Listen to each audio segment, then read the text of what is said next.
ndani ya Chadema ni wawili. Lissu, mnaambiwa Lissu amekataa maridhiano, amekataa, yani katoa instructions Chadema wasifanye maridhiano na wauaji. Kawaambia bora mniache mimi nife humu, lakini msifanye maridhiano ya kiuni. Karibu sana msikilizaji katika kituo chetu hichi. Bila shaka tuendelee kufahamishana kuhusu kinachotokea nchini Tanzania, lakini pia tuweze kushiriki uchambuzi wa kina kupata kuelewa kwamba kinachotokea kinaleta baadhi ya faida zipi au madhara ya kiasi gani kwa Mtanzania wa kawaida. Msikilizaji, zipo taarifa za kuvamiwa kwa naibu kiongozi wa chama cha Chadema Mheshimiwa John Heche kutokana na kile ambacho kinasemwa kwamba amekosa kuiongoza Chadema kwenye maridhiano na Chama cha Mapinduzi ama chama cha CCM.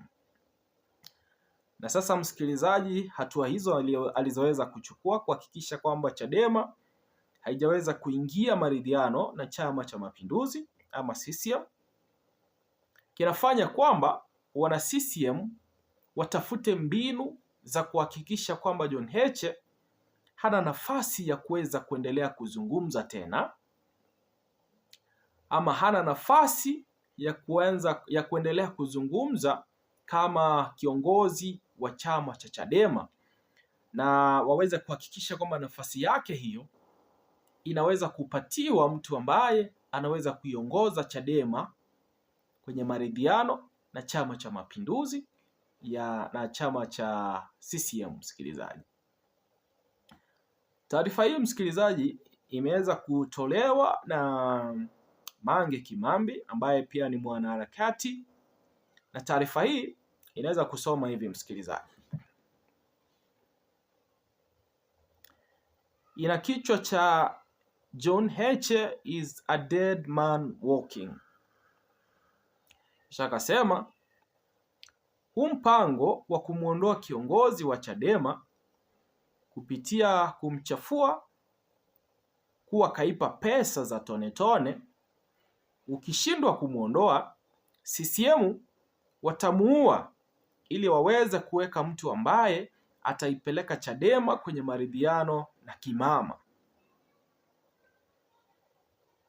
Yaani kimama anazungumzia Samia Suluhu Hassan, anataka maridhiano na Chadema at any cost. Yaani lazima yafanyike. Wamemwaga pesa ndani ya Chadema kama zote ili Heche aondolewe Chadema waweze kuweka mtu wao. Unaambiwa kampeni ya kuchafua Heche ni kubwa na ndo kwanza imeanza. Mnaambiwa mpaka kwenye kamati kuu ya chama wanamwaga hela ili aondolewe. Sasa ikishindikana hiyo plani ya kumuondoa kwa kumchafua kimama, yuko tayari kwenda kwenye plan B ambayo ni to kill him, ni ya kumuua Heche. Hiyo plan B, ile ticket and info aliyoposti Yeriko sio ya AI au edit, it's real, kapewa na usalama wa taifa, although Heche hakusafiri.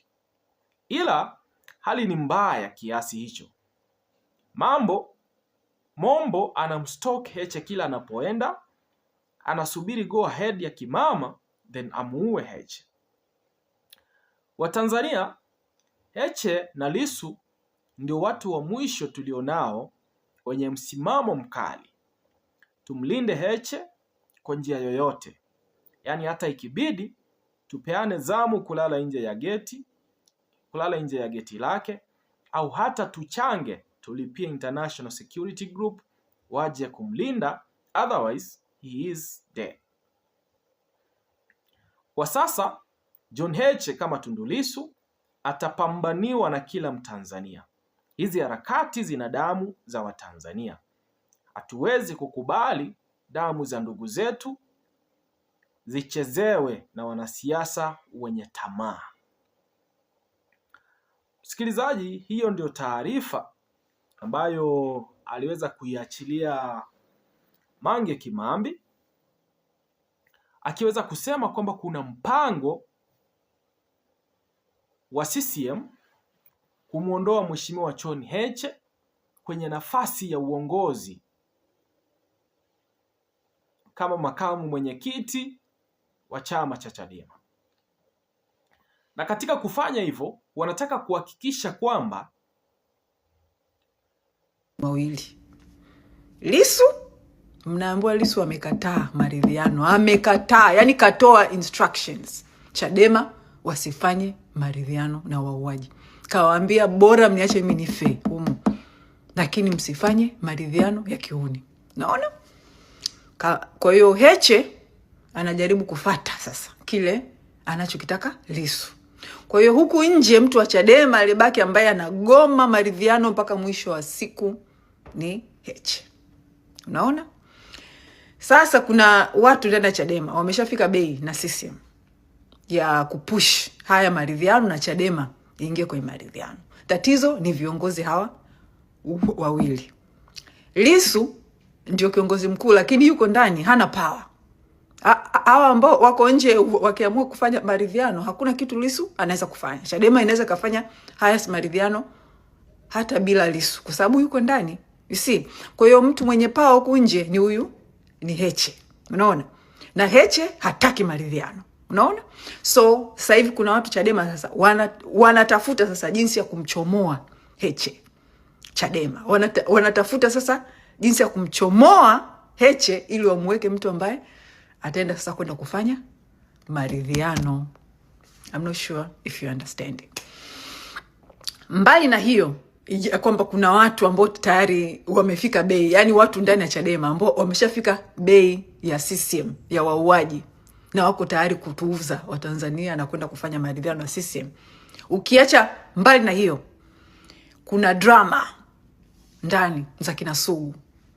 Sugu analeta a lot of issues. Issue ya Sugu ya kwanza ni issue ya yule Msigwa kurudi Chadema. Unaambiwa Lissu Sugu hajapenda na hataki kwa sababu yeye ndo alikuwa ana beef kubwa sana na Msigwa.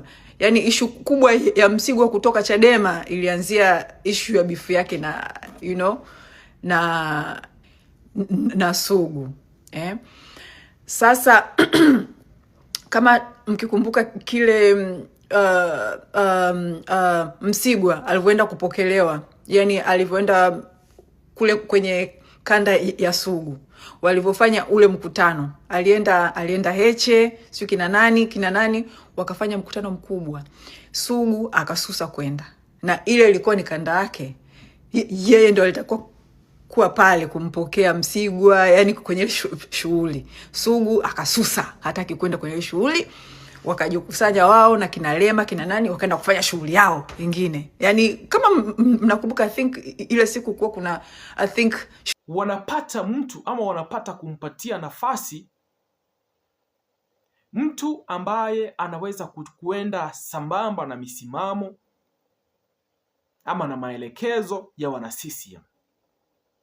Na katika hali hiyo watahakikisha kwamba Chadema inaingia kwenye maridhiano na CCM, na kwa sababu hiyo utakosa kuwa na mtu ambaye anaipinga serikali, na kwa sababu hiyo itakuwa ni nyepesi kwa serikali kuendelea kufanya kile inachohisi ni bora bila kupata mkosoaji. Na katika mpango huu ama katika picha hii aliyoweza kuichora Mange Kimambi, anasema kwamba mpango wa kwanza waliokuwa nao wana CCM ni kumchafua John Heche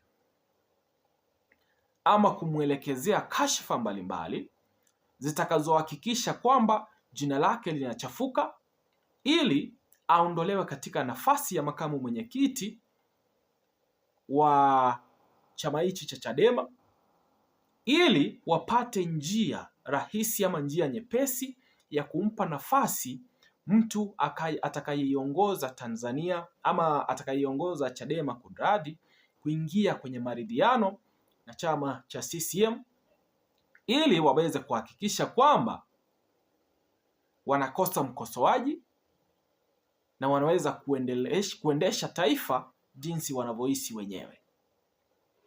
Msikilizaji, maoni yako kuhusu swala hili ni yapi?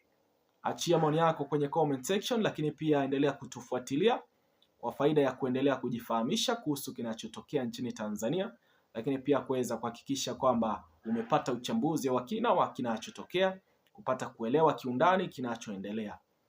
Endelea kutufuatilia, tupo hapa kila siku kuhakikisha kwamba tunazidi kukupa ufahamu wa kinachoendelea.